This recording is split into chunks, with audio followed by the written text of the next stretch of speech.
20h, la bourse en temps réel. Direction New York, on va retrouver Grégory Volokin. Grégory, bonjour, président de Mescart Financial Services. Les statistiques du jour, tout d'abord. Meilleur chiffre de mise en chantier depuis 2007 notamment. Exactement, on aimerait bien qu'on les regarde ces statistiques parce qu'évidemment qu'aujourd'hui on parle beaucoup plus de commerce international, mais oui, la construction continue à aller très très bien. Comme vous le dites, les meilleures statistiques des mises en chantier depuis 2007, une forte hausse dans le Midwest. Alors pourquoi forte hausse dans le Midwest? Tout simplement parce que finalement la météo s'était améliorée et on pouvait finalement ouvrir des chantiers. Donc non, tout va bien de ce côté-là. Un chiffre un peu plus décevant au niveau des permis de construire qui est en baisse, avec quand même une idée, c'est que les constructeurs aux États-Unis commencent à être un peu inquiets. Il y a la hausse des prix, ils utilisent vraiment de l'acier, ils utilisent des bois, et ça, évidemment, ces deux choses-là commencent à être taxées fortement. Et puis aussi, disons, il n'y a pas beaucoup de nouveaux terrains à développer, les prix ont beaucoup monté, et les taux ont quand même aussi, taux d'intérêt un peu monté. Donc, c'est peut-être le petit point d'interrogation. Ces permis de construire sont un peu faibles, mais quand même en hausse de plus de 8% annuellement, ce qui est tout à fait satisfaisant. Ce qui fait bouger les marchés, je viens d'en parler il y a quelques instants, et on va en reparler largement dans un instant, toujours avec vous Grégory Volokin, mais aussi avec nos invités Christophe Machu et Samy Char qui sera en duplex.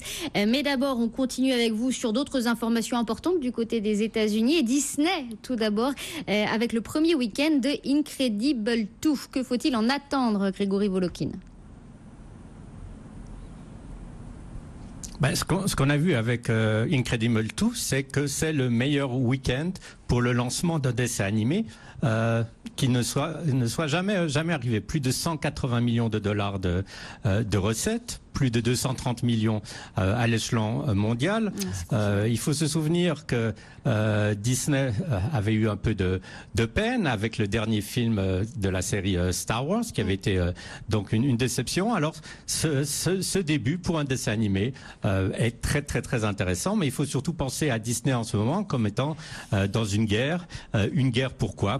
Pour le rachat de Fox, cette guerre contre Comcast, et ça risque de peser un peu sur Disney, mais je dirais que Disney a tous les ingrédients en main, en tout cas en ce moment, pour continuer à être une des compagnies phares aux États-Unis. Et puis au cœur de l'actualité aussi aux États-Unis, il y a ce géant Tesla, Grégory Volokin.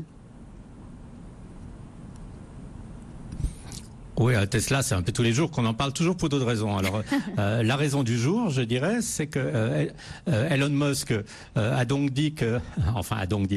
déclaré qu'un employé avait commis des actes de sabotage ce week-end. Assez intéressant parce qu'en fait, rien n'avait été signalé à la police, mais Elon Musk a lancé un tweet, puisque c'est comme ça qu'on s'exprime maintenant, en parlant de sabotage de la part d'un employé. Et puis alors, on voit tout le temps à la télévision depuis 24 heures la photo de cette Tesla dans les rues de Los Angeles qui prend feu avec vraiment des flammes impressionnantes, et toujours donc ces controverses sur la sécurité du véhicule et le fait que quand la batterie prend feu, ça fait alors là des feux extrêmement difficiles à éteindre pour les pompiers vu la chaleur et le dégagement de flammes que ça produit. Et puis donc toujours, et on y vient, ces tensions commerciales entre les Américains et les Chinois. Pour résumer, 3 jours après avoir imposé des droits de douane de 25% sur 50 milliards de dollars d'importation en provenance de la Chine, Donald Trump, le président américain, a menacé d'imposer des droits de 10% sur 200 milliards de produits chinois supplémentaires. Pékin a réagi, comme en fin de semaine dernière d'ailleurs, et cette fois, la Chine menace de prendre à son tour des mesures quantitatives et qualitative, dit-elle. Où en est-on ce matin du côté, en tout cas, des États-Unis, où vous vous trouvez, Grégory Volokin? Oui, alors en tout cas du côté des États-Unis, pour le moment, Trump ne recule pas, au contraire.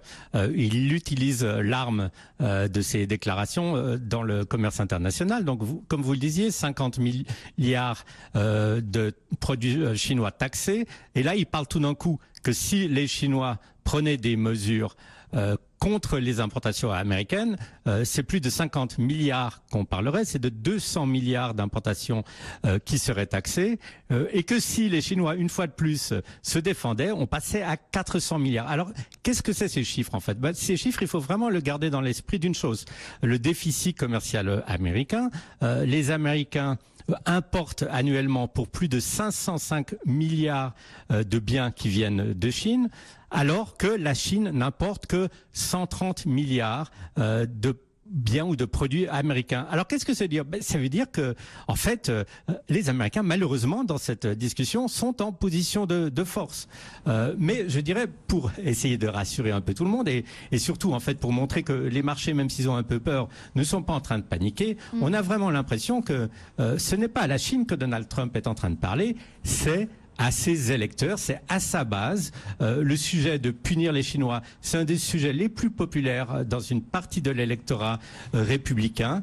Et on peut espérer en fait que Trump non seulement le sache, mais que l'entourage de Trump aussi lui dise qu'une guerre vraiment lancée commerciale contre la Chine, il y aura que des perdants. Et parmi ces perdants, il y aura le consommateur américain, l'industrie américaine. Et je dirais donc pour le moment, les marchés ne paniquent pas. C'est plutôt l'analyse que Trump utilise de nouveau l'arme du verbe. Il faut aussi se rappeler en fait que dans ces négociations commerciales, si on peut appeler ça des négociations, on parle énormément de ces tarifs imposés par les Américains, mais il n'y a jamais eu vraiment encore un accord commercial nouveau qui a été établi entre les Américains, un partenaire commercial. Donc on reste encore beaucoup au niveau, je dirais, des invectives et au niveau de ces déclarations tonitruantes. Grégory Volkin, président de Mescart Financial Services à New York. On est en plateau avec Christophe Massu, investment spécialiste